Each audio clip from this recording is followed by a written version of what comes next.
conversation we're having this morning. That's what it's going to be, is a conversation and about the very timely issue.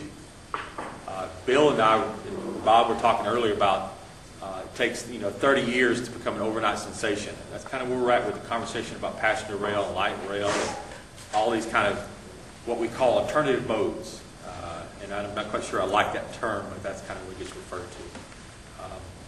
So this is just another phase in that conversation, if you will. This is just another step in that stepping stone. It's not an end to itself, but it's a continuation of the dialogue.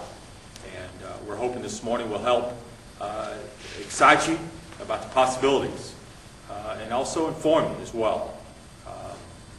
A lot of times we get together and we end up talking to ourselves, and we have the environmentalist group, and we have all these various groups out there, the sustainability group and the planning group, and we end up talking, at cross purposes. What I've seen with the 3C rail issue and even the light rail issue here in Central Ohio, as well as just transportation in general, a coming together of a voice, of this talking about the importance of investing in our infrastructure for the long term. And the importance that has, not just because it's a nice thing to do, not just because it's the right thing to do, just because it's an environmental thing to do, because it makes economic sense to do it. Not only does it make economic sense, if we don't do it, we put ourselves at peril. I was telling Laura earlier this morning, I was watching a show last night on PBS, and it's called A Sense of Place. And it's focused on 3 communities: Phoenix, Arizona, Cleveland, Ohio, and Portland, Oregon. And it really talks about, those are microcosms, if you will, of the challenges our nation faces in many different ways. And we're very much at a crossroads. And you can go throughout our nation's history and find those crossroads. And we're at one of those at this time in our history. This is our generation's crossroads, if you will. And the decisions we make, or don't make, as the case may be, over the next year or two, are going to be generational implications. We need to understand and appreciate that. Because once that passes by, it's gone. It doesn't come back for another 2 or 3 generations. We're at that point in time. And so we really need to take that to heart and really understand and appreciate this moment. So continuing with that, with theme, we're at a critical point in time about some decisions that are going to be made in our state, in our region. And that's what this conversation is about this morning. We've got a lot of great partners that are out there that have really been leading the charge for a long time around these kind of issues. And one of them is Ohio Environmental Council, OEC. And we have the Deputy Director for OEC this morning, Jack, here. And we have a special guest. And Jack, I'm going to have Jack, you come up and introduce our special guest. And he's going to kind of talk a little bit about some issues that are important to us, but from a different perspective, maybe that you hadn't heard from some of his counterparts here in our region. Jack, please join us this morning. Thank you. Appreciate it, Chester. Thank you so much to MORPC for really moving heaven and earth to put this meeting together here on very short notice. You're going to hear our speaker here in just a moment, Robert Martin, who is Chief Operating Officer of Matson Development, commercial real estate development firm up in Saco, Maine, talking about a really exciting project that we're going to be whistle stopping around the state this week. This is our first stop. Then we're going to go to the State House, have a press conference at 11 o'clock this morning. Then on tomorrow morning to Dayton, where the Mid-Miami Valley Regional Planning Commission and the Dayton Chamber of Commerce are co-hosting a presentation similar to this, followed by, we'll run over to Springfield then. The mayor of Springfield, Chamber, some other groups are hosting a similar presentation. And then we're still putting it together as we speak, an event down in Cincinnati for Wednesday. Mr. Martin's been very generous with his time.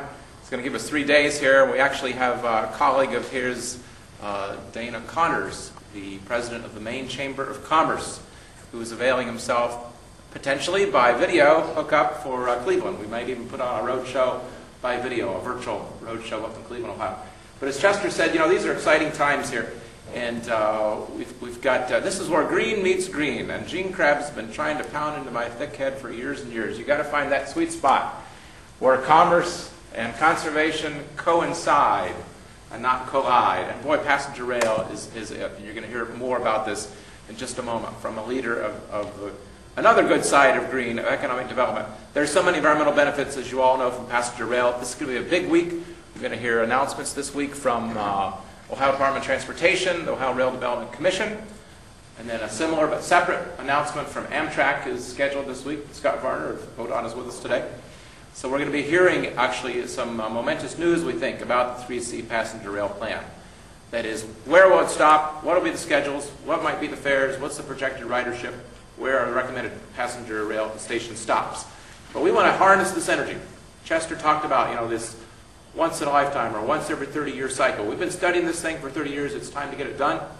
The money's on the table in Washington, D.C. Let's grab that money and let's put it to work. Let's put it to work, yes, for our environment, for conservation, for convenience, but also for commerce. And now to talk more about that, we're going to hear directly from Bob Martin. Let's give a warm Buckeye welcome.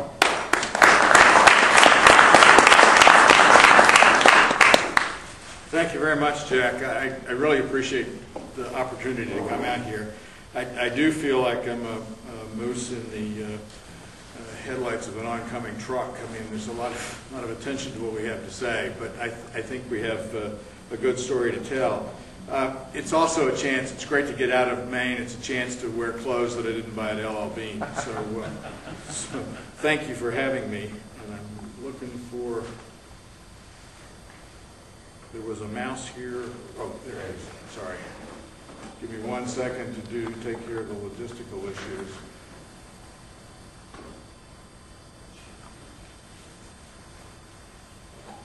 I want to basically talk about 3 things today. One, we do have a train in Maine, and I want to talk briefly about how it came to be. And the next thing I want to talk about is our project and the relationship to the train and passenger rail. And then I want to talk a bit about the process that's involved with getting the community and the state to support passenger rail and what the benefit of all of that is. And then I'll be delighted to engage in questions with you. I've had a chance to talk in a conference call with some of you, and what's remarkable is that even though your state is substantially bigger than the state of Maine, and a little bit denser, I mean in population, the issues are very much the same. Our firm, Matson Development, specializes in the adaptive reuse of older buildings. You've got an old warehouse, you have an old mill, we'll take a hard look at it and then we'll turn it into something else. And we've been very successful with that. By Ohio standards, we're probably pretty small, but in the state of Maine, we have over 1 million square feet of commercial office space that we own and lease out, as well as a residential portfolio. And we have projects that stretch from Stonington, which is way up north. It's close to where the sun first rises in the country. My wife called me this morning about 6, and she said, "What's it like out there?" I said, "It's dark." And of course, by 6 in Maine, it's like noontime here. So let me tell you a little bit about Maine's train. This is the Amtrak Downeaster, and we don't ever forget to use the word Amtrak. It's not the Downeaster, because in the state of Maine, the Downeaster refers to a part of the state that's mid-coast and up, and it refers to a kind of boat that folks developed eons ago to navigate the water off the coast.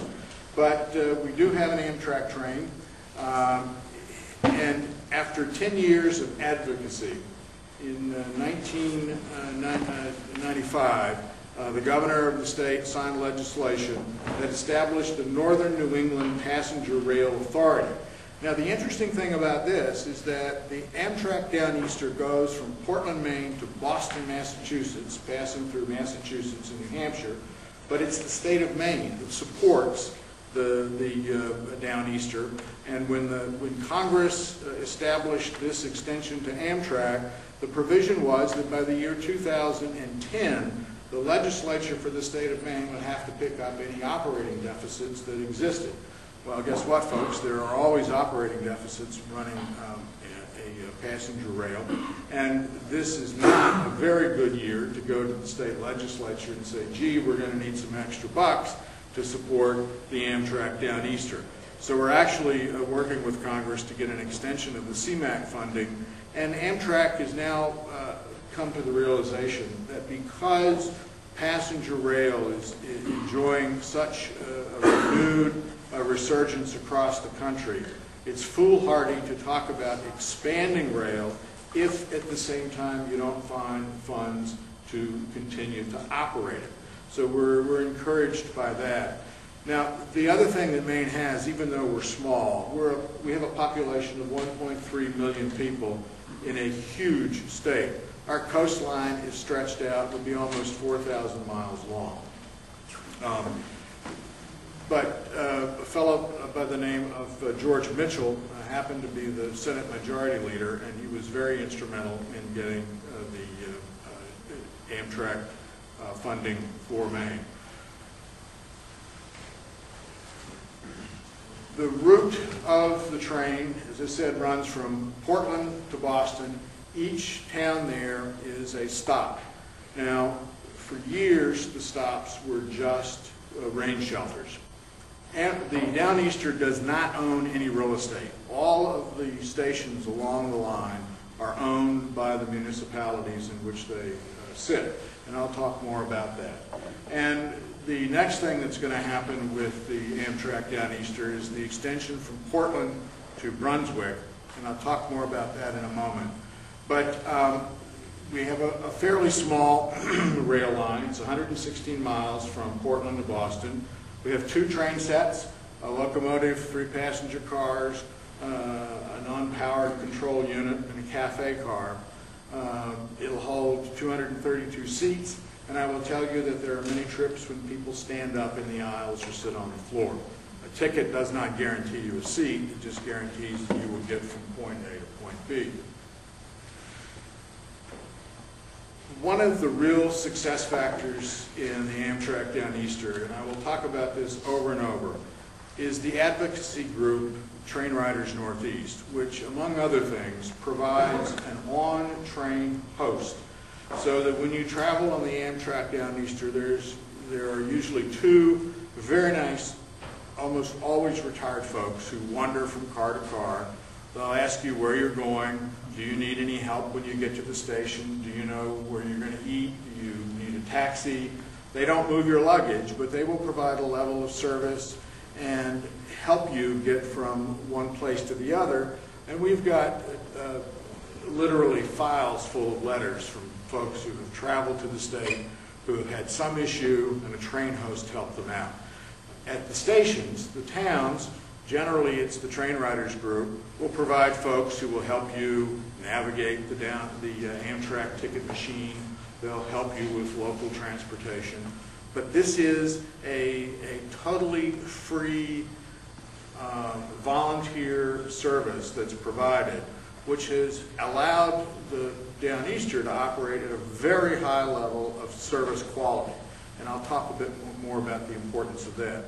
The other thing we have is terrific food. It's provided by a third-party vendor out of Boston, but you can get regional specialties on the train. So if you want a lobster roll, you can get it on the train.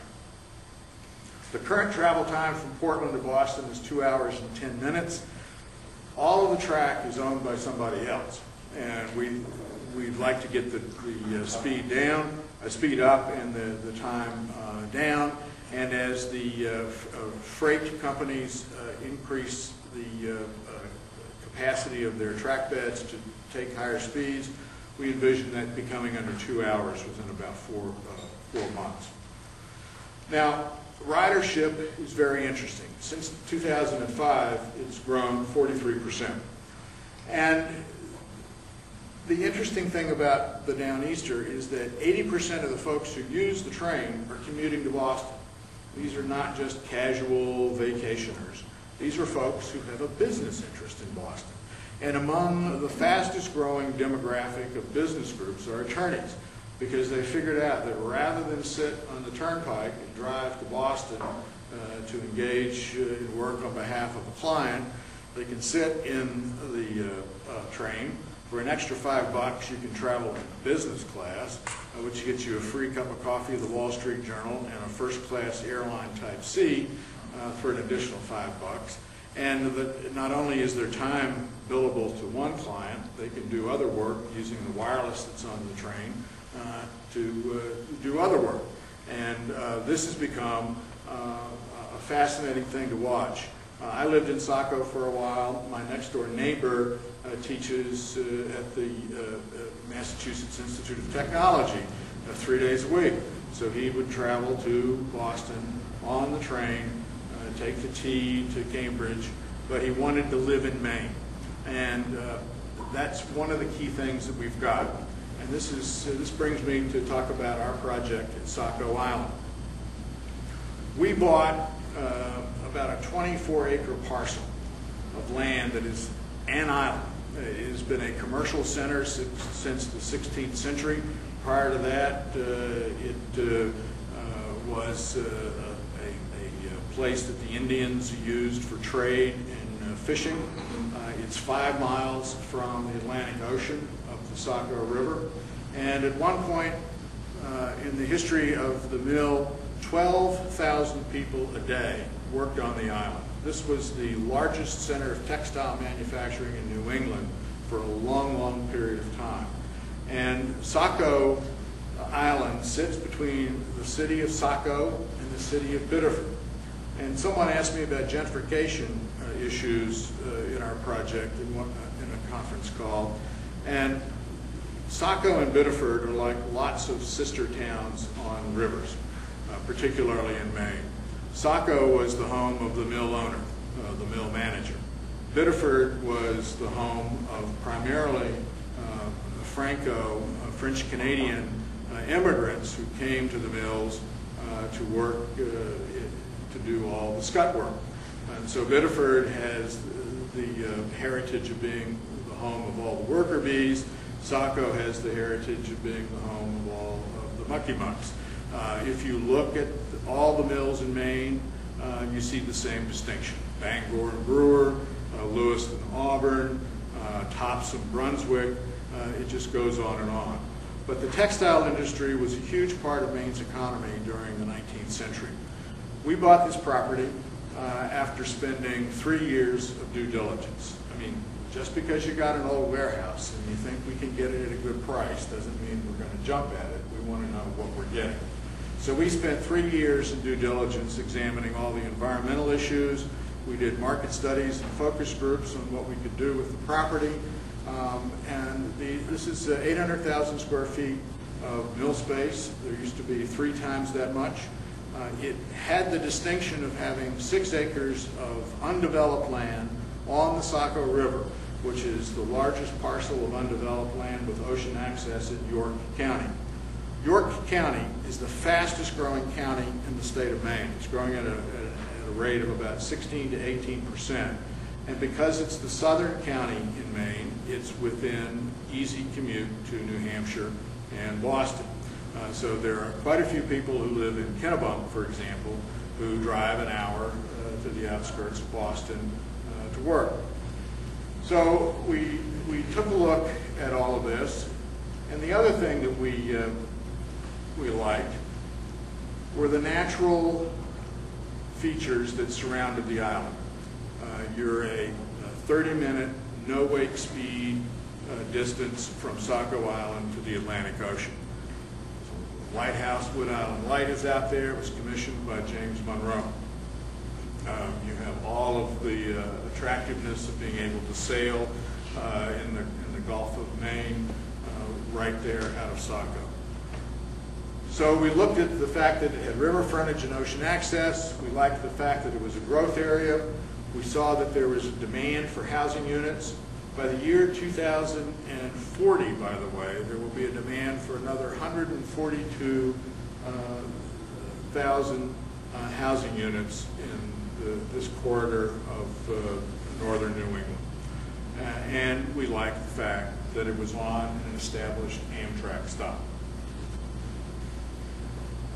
So when we bought the property, there was about a 3-acre parcel that was owned by the city of Saco. And we said, we want to buy that parcel. We needed it for parking. But when we give you the money for the parcel, you must put it in a fund to build a train station. And they agreed to do that. So that was one of the first partnerships we made with the municipality, was we bought the land. They didn't have any use for it. We did. But we wanted a station built. So this is the new station at Saco. If you'll notice over there where the sign Saco hangs, that used to be the only part of the station. It was just a rain cover. And I show you this picture in the snow for a couple of reasons. One, we do have snow in Maine. And when it does snow, the train does not stop. Even though the highways may get down to an unsafe and difficult speed, but the train does not stop. And we have a huge increase in ridership during snowstorms. And interestingly enough, the retention rate of people who ride during the snow is pretty high. Once they discover the value of doing it, they stay. The other thing that the station enjoys is the distinction of being the only green station on any Amtrak line in the country. This is it's heated and cooled with a geothermal installation. The city of Saco built a wind turbine that provides the electric power. There's passive solar in the building, and virtually all the materials in the building came from with a 100-mile radius of where the station is. The other thing that's happened with this station is that it has truly become a community center. And this is part of the thing I wanted to talk about with the fact that the Amtrak Downeaster does not own any stations. One, it keeps them off its balance sheet, but two, it requires the community to become involved in passenger rail. And so what Saco has done is that the Chamber of Commerce leases space in the building, so they are the core tenant in the building. There are Amtrak ticket machines, but the ticket machines are the only presence that Amtrak has in the building. The other thing that's happened is that when the town designed this, they worked with a local manufacturer of furniture, and they designed some tables that have checkerboard tops. And so now you find folks going to the station to play games, sit around, visit with people, and there's a room that the chamber maintains that it rents out to community groups for meetings. So all of a sudden, this has become a key part of the community. And not so coincidentally, ridership out of the Saco station has increased almost 20% since the station has been built. So as you think about your structures, think about this aspect. What was the cost with the parking?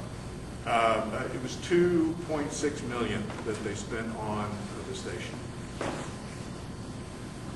And a substantial part of that was because of the geothermal and the wind turbine. If it was conventional construction, it would have been less. Freeport.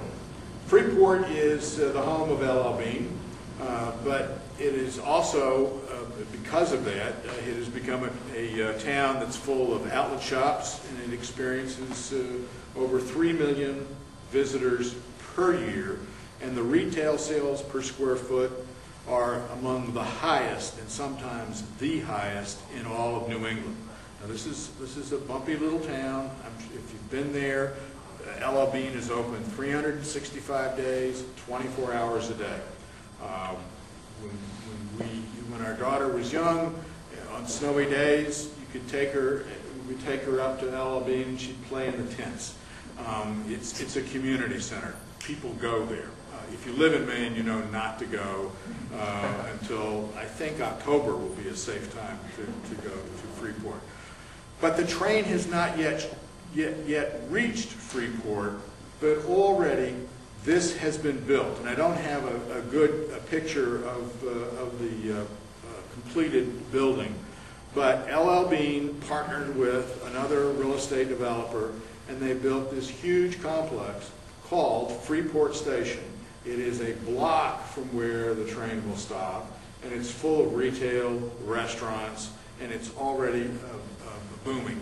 But they see the benefit of what a rail stop will do. Now, one of the things we're doing in our project is we're creating a conference center in one of the mill buildings that's a little bit more difficult to lease out for traditional office use because of the distance that the space is from the main entrance. But it's a perfect place for a conference center. So in our marketing and our thinking, as the station goes to Freeport, we can attract you to come to Saco Island for a conference, and before you go home, you can grab the train, run up to Freeport, do some shopping, and then go back home. The next station that's underway and being constructed is in Brunswick. Brunswick is the home of Bowdoin College, one of the highly regarded schools. It's also become a key retirement destination. Maine is becoming more and more of a retirement destination because of its proximity to Boston and because of the easy access to Boston via rail, as well as by automobile, because of the beautiful nature of living in Maine. But the other thing that's happening in Brunswick is that the Brunswick Naval Air Station, which was the home of the squadron of planes that flew up and down the East Coast monitoring submarine traffic from the Soviet Union. If you've watched The Hunt for Red October, this is what those guys do. Well, of course, we don't envision that being too much of a threat, so the Brunswick Naval Air Station has closed. This is thousands of acres of land that are now available for development. And the city of Brunswick has been working with the state of Maine to develop a redevelopment plan. This area will grow. How that growth will take place, no one is yet sure. But once again, the vision is that there is a station that is under construction now. You can see the rail line there. We anticipate that the train will reach Brunswick if the funds are approved in this funding cycle and the rail is ordered. Construction will begin this spring. It should be operational by next fall. When we look at all of this and we look at the nature of older real estate in the state of Maine, we've done a lot of work on historic tax credits and historic preservation. We got the Saco Island listed on the National Registry of Historic Places. We did that not only to preserve its heritage, but also because the federal government provides a 25% credit for certain expenses that you incur in the course of renovating old buildings. And of course, if you're a developer, you never make a profit, and so the tax credit doesn't do you much good, but other people like it, and so it's a syndicatable type of transaction, which is a way to bring other equity into your project. The second thing that happened last year was that the Maine State Legislature passed a law that provided for a 20% tax credit for renovating buildings that met the federal standard, but their deal was a little bit different. It's a refundable tax credit. So even if you don't have a tax liability, the state will write you a check. So we, like a lot of other developers, ran like hell to get our projects underway and done before someone in the legislature says, you know, we don't have any more money to fund this, so we're going to have to put it on hold. So that's one of the reasons why the State Historic Preservation Office now is swamped with applications. But the point is also this, and that is that we have a substantial amount of real estate in this country that's undergoing change. This statistic from the National Trust, talking about the fact that half of all the buildings that will be in this country by the year 2025 will have been built since the year 2000. What a remarkable shift in the landscape of our towns and cities. And driving over here today through the Brewery District, you could see an example of that. During that same period, 85 billion square feet of existing real estate will be torn down. Now, the implications on this, for those of us who are keenly interested in smart growth or sustainable enterprises, if you've got buildings that have a heritage to them or a utility to them, it is far less expensive to reuse that real estate rather than tear it down and start all over again. You've got an economic argument against doing that, you have an environmental argument against doing that, and you have a historical argument against doing that. As a developer, I will tell you it is enormously expensive to renovate an old textile mill. The mills that we purchased, for example, were used to manufacture textiles for over 100 years. Then they sat vacant for about 20 years, and then a tannery operation went into place. And the old-timers in town would tell me that they knew that new hides were coming in because you could see the black cloud over the train miles away as it moved into town. And so Maine was then a paper center. It was the center for making shoes in this country. So leather, of course, was a natural complement to the manufacturing. So renovating these buildings is enormously expensive. If, however, you take a building that has good bones and good character, there's a market for that. And we spent some time doing some work with focus groups, both in Portland and in Portsmouth, New Hampshire, and in Boston, to uncover how people felt about living in an old mill. And the overwhelming response was people like the idea of living in a space that's got 10.5 to 14-foot ceilings, exposed wooden beams, brick walls, wide, gracious area, perhaps old floors. All the floors in these mills were made out of rock maple, and they're 1.25 inches thick. So they could be quite attractive. So we did the economic analysis. We took a look at all the risks and the rewards that we faced with doing this project, because we were only going to spend about $6 million for the purchase of the property, but we had already spent about $4 million in terms of doing our due diligence. And we had to get 18 permits, including one from the Army Corps of Engineers, because we wanted to put a marina in the river. So that process took some time. So we wanted to make sure that our investors, because we obviously needed investors to do this, this is not a deal you discuss with a banker, unless, of course, you want a few laughs. This requires substantial investment. So we put together our plan, and I'll show you the results of it, but here are the keys that we felt were necessary. First, design. When you're doing a project like this, you not only have to design it from the standpoint of usability, but also from the standpoint of economics. You don't want to over-design a project so that you never make any money on it. But you also want it to complement the area in which it resides, not look totally different. And this is one of the things that the National Park Service will help you with if you apply for the tax credits. Secondly, you've got to have a partnership with the municipality. Now in Maine, we have a town government a town meeting form of government. Now what this means is that a couple of times a year, everybody who's a citizen is invited to the firehouse and the school auditorium, and you discuss the town's budget, propose changes to the ordinances, and there are basically two rules. First rule is that anybody can speak. The second rule is if you were not conceived and born there, and your grandfather and grandmother were not conceived and born with, the second rule is nobody will pay any attention to you unless you met that criteria. But this form of town government is very inclusive, but it's extremely difficult, and it requires an enormous amount of patience. What we asked the city of Saco to do was to give us a TIF, a credit enhancement tax increment financing of $30 million, that for a 30-year period, or until we hit the $30 million, the taxes on the residential real estate that we constructed on this site would come back to us. Well, someone this morning was talking, Gene Krebs was talking about political conservatism. Well, you haven't seen it yet until you've talked to a mayor. This was the only way we got the deal done, was that I agreed that within 5 years we would give the city an additional $100,000 to buy another fire truck. That's what did the deal.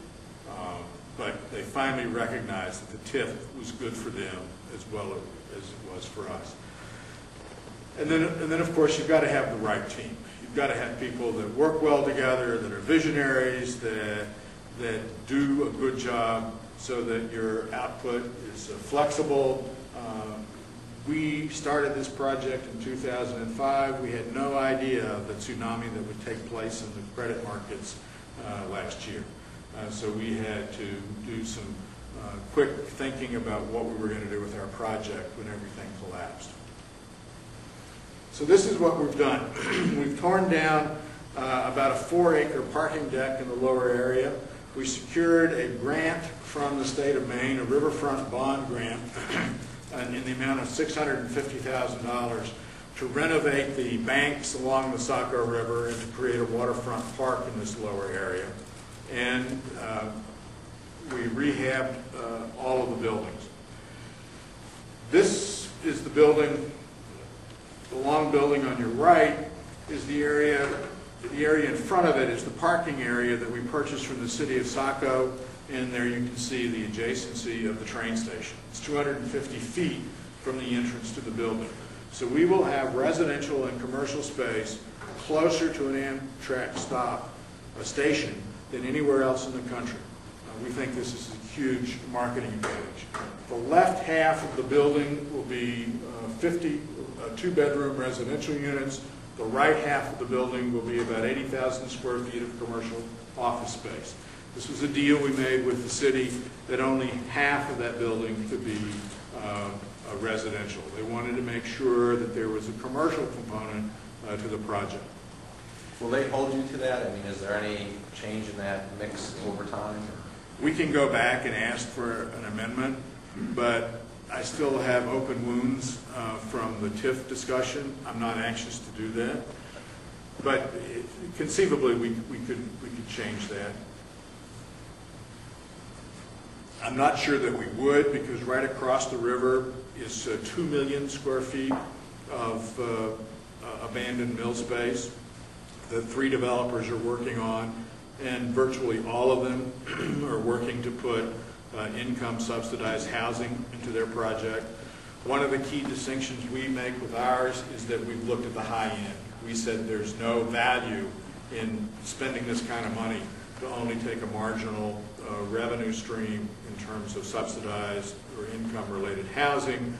The tax credits just aren't that juicy. So we've gone to the high end, particularly because of this graph right here. We got approval for 30 townhomes. There are 15 duplexes on the water.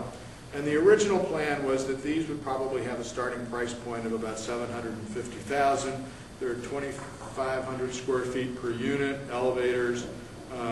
The test market we did on this was older professional couples, empty nesters, or retired folks who had an interest in water recreation, because your house would also come with a boat slip. The changes in the real estate market have caused us to rethink that. We probably will ask for more units, including a larger unit that will have a mixed-use component of retail on the first floor. And I'm in discussions with a local hospital to put a moderate to high-end extended care facility on the top 3 or 4 floors. We want to keep the profile low. The topography allows that. There's striking views down the river, as you may have picked up from photographs earlier. It's a beautiful spot. And when you're down in it, you have no recognition that Main Street, and the Main Street that runs through there has about 22,000 cars per day going down the road.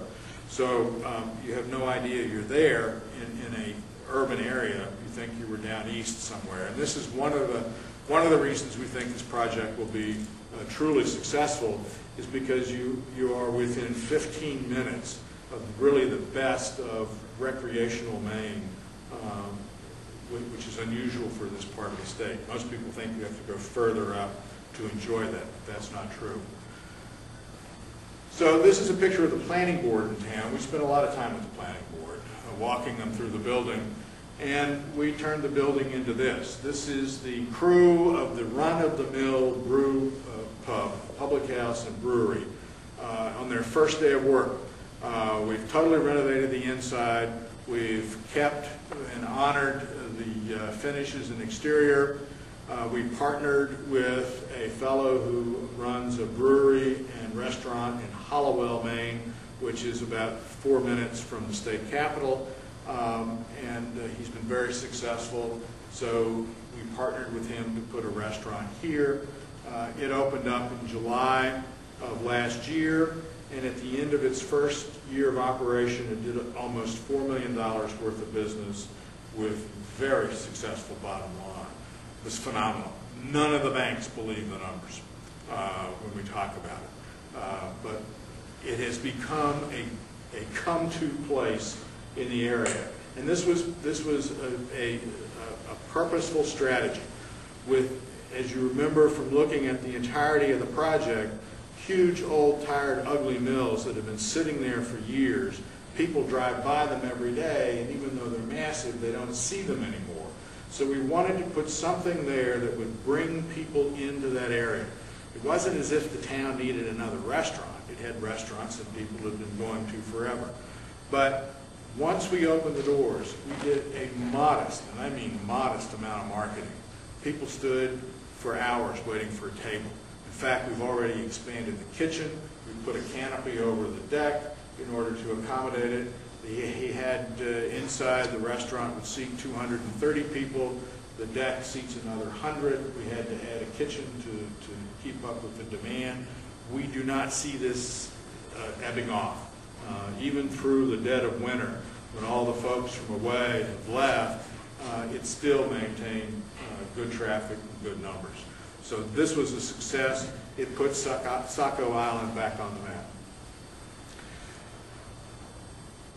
We knew when we started this project, and this is the issue of gentrification, that there would be a direct impact on what's going on in the community. Remember, Saco is the home of a middle and moderate and higher income managers, business owners, attorneys, accountants, professionals who work in Saco or who work in Portland. Some work in Boston.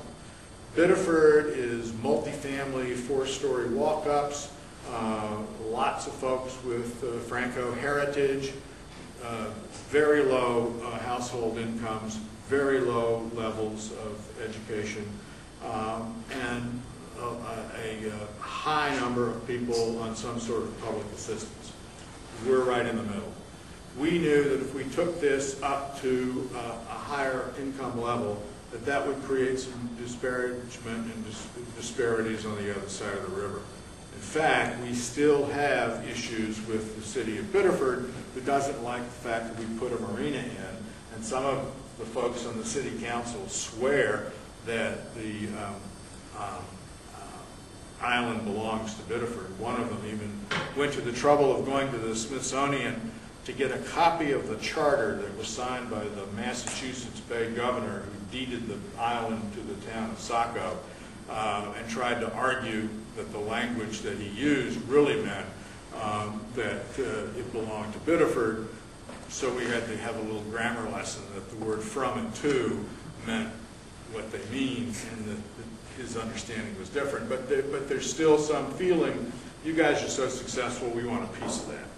The other thing that it does is that we knew that when we created the townhomes and the condominiums, that we were going to bring people into the community who had a different expectation of what city services were, what the amenities were available in town. We believe that about half the people who will move into the area, into the residences, will be from the state, and half will be from outside of the state. When the credit markets took a dip and we finally decided that we were going to pursue the historic tax credits on the larger building, we refer to it as Building 4, we knew that in order to gain the most from the tax credits, we had to have a commercial revenue stream for 5 years in order to do that. So we made the shift that we would not offer condominiums for sale in that building right away. We didn't think we could sell them, quite frankly. That we were going to put 2-bedroom rental units, market rate rental units in that building. Well, that sort of changed the dynamic in terms of our marketing expectations. We believe that a lot of young professionals and older empty nesters are going to want these apartments. Apartments are big right now, as all of you know. People don't want to buy a home. They want to get out from the one they have. They want to wait a while to make a decision. So they're looking for a nice place to live. So this may ameliorate to some extent the impact of change on the community, but the change is going to come. So we've been very sensitive about that. I'm involved with both Main Street redevelopment programs in Saco and Biddeford, as well as in some other communities that we're active in. But to be sensitive to the fact that we're just not the big rich developer. that's a fiction. The big rich developer coming in to totally change the community, that we really do have an interest in doing that. And most people understand who we are and how that works. The connection to our project, which I could talk about for days, to rail, is very significant.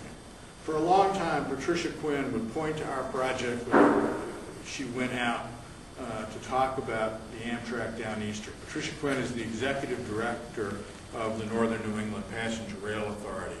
And because this is a successful, growing extension of Amtrak, she's invited all over the country to talk about the system. And one of the things she kept pointing to was the direct relationship between passenger rail and economic development. And of course, the concept of transit-oriented developments has come up, particularly in large cities where there is light rail and other forms of transportation where you can create hubs. We call Saco Island a transit-oriented development, but the corresponding infrastructure in the municipalities still haven't grasped the fact of how you deal with that. For example, in Saco, the Amtrak train will come in at 2:10 in the afternoon, but the Zoom bus feeding students from the University of New England comes in at noon. So the students have to wait around for an hour and 10 minutes before the train gets here. So I'm now involved with the Portland area regional transportation system to help them understand that bus schedules and train schedules can be coordinated so that the consumer has an easy and gracious way to travel from her campus to the train station to go see mom for the weekend.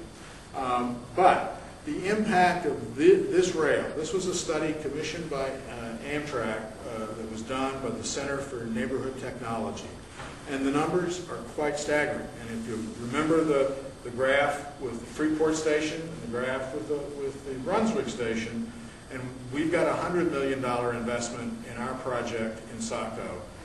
There's 2 million plus square feet of mills in Biddeford. You have York County, the fastest growing county in the state of Maine. And all of this goes to Portland as well. These are the numbers. This is Maine. 1.3 million, huge rural state, heavy concentration in the south. But these numbers absolutely justify any sort of public expense into maintaining the subsidy for the Amtrak Down Eastern. One of the arguments that we always hear in the State House, and our governor even expressed it for a while until we kicked him into submission, that, you know, you guys with the train, it's a nice idea. My grandfather used to work on the train. You know, there's just this romantic notion that rail transportation is something that, you know, you think about at Christmas time when you get the Lionel out that belonged to your dad. Every form of transportation in this country, and as far as I can see around the world, is subsidized in some form or another by the government, whether it's bridges or roads or airports or airlines, cars. We have a ton of ferries in Maine because we have a substantial population of folks who live on the islands out in the Atlantic. All of those are subsidized by the state. Why is it, I asked the governor, that the train becomes the only form of transportation that has to generate a profit? You don't make that argument when the ferry costs go up because the rising cost of diesel. You're not going to tag that cost on to the lobstermen and their wives and the school kids who have to go from the island to the mainland every day.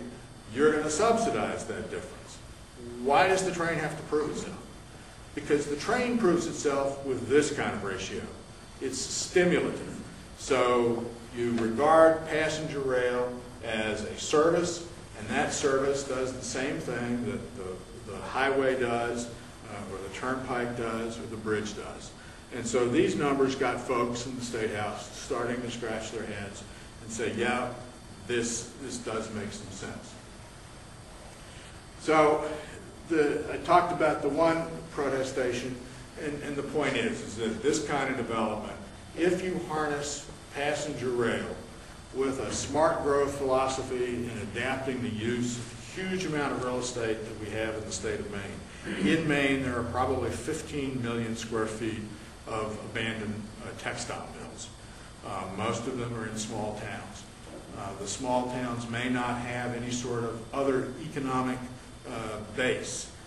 Maybe some of them can be converted into some sort of tourist application. But most of these buildings are in towns that they've died.